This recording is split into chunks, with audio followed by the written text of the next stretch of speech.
your move to Tottenham Hotspur has created a lot of widespread attention. What was it that made you join Spurs, and why is it you've made the decision to come to the WSL at this time in your career? Actually, it was quite unexpected, I would say. But I joined the Spurs because I've joined Spurs. I need to go back and say Spurs, not because I feel like the WSL has done such a great job bringing over such great talent and doing well, competing as one of the top leagues in the world. I also felt like in the US right now, it's quite vulnerable with the pandemic, and I didn't feel very comfortable with our playing situation and uncertainty with the NWSL for the remainder of the year. I knew that after pregnancy, I needed to get games in, as many games as possible, leading into 2021.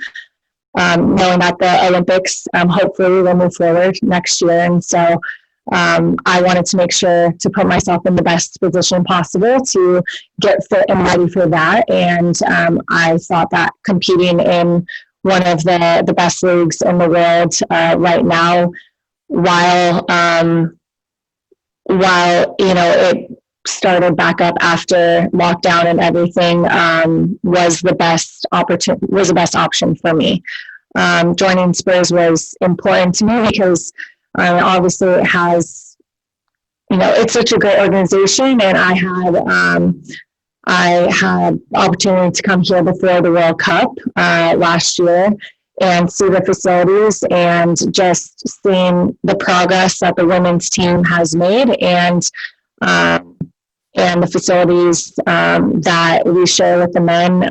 It was a no-brainer for me to be able to be a part of this organization and help grow it as well on the women's side.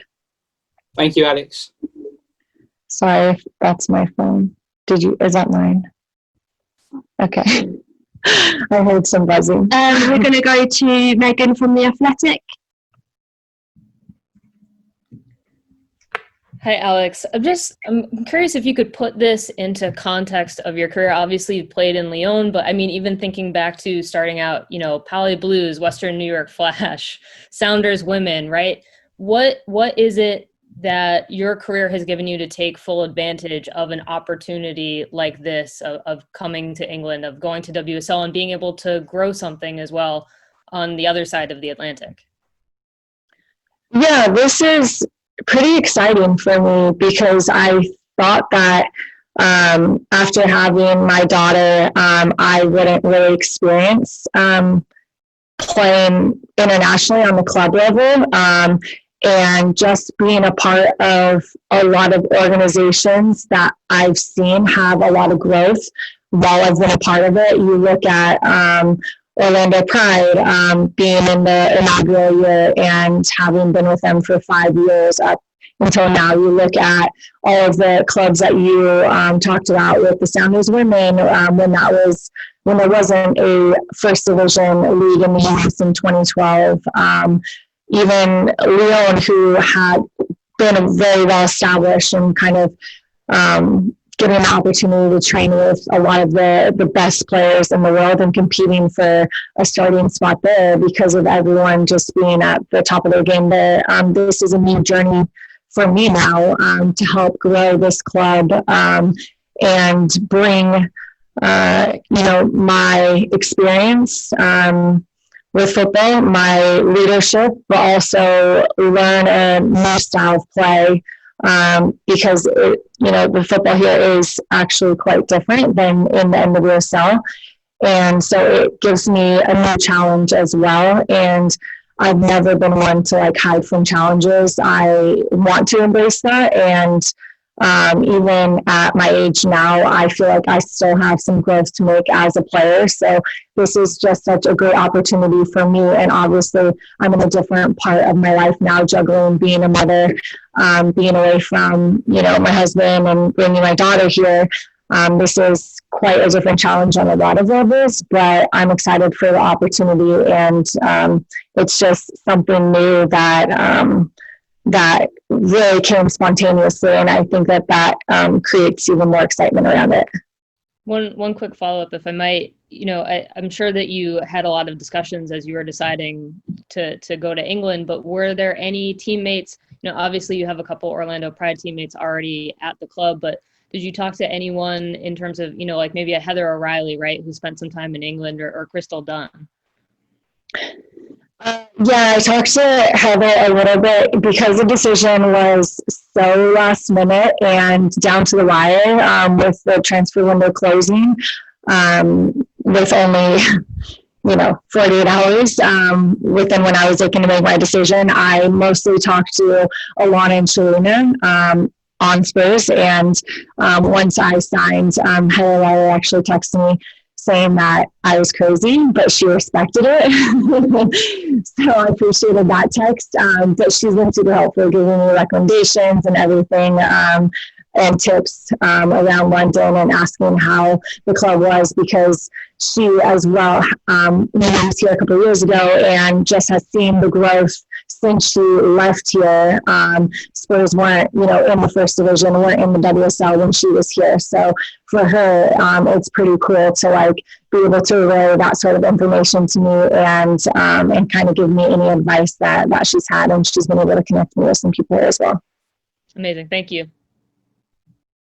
We're going to go to James Law from the BBC.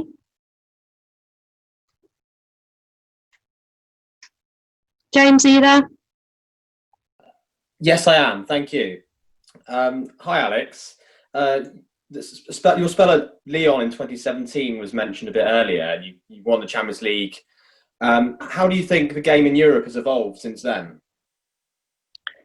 I think Lyon is definitely still, a top club. But I think something that I have really noticed with the WSL is just the growth of every individual club to create a league that is competitive across the board. You have promotion and relegation, but it's not that all the resources are put into the top 2 or 3 clubs like I mostly saw in France.